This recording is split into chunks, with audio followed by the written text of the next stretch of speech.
How to merge cells in Notion table. In this video, I'll show you how to merge cells in Notion table.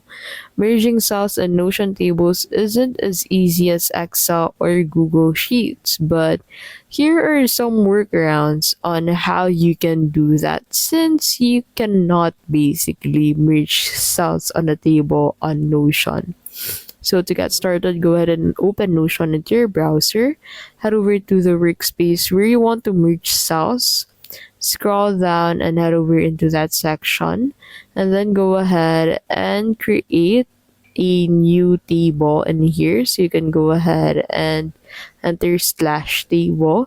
Or you can click on this plus icon at the left side of this table and then select table from there, and then you'll be able to create a new table.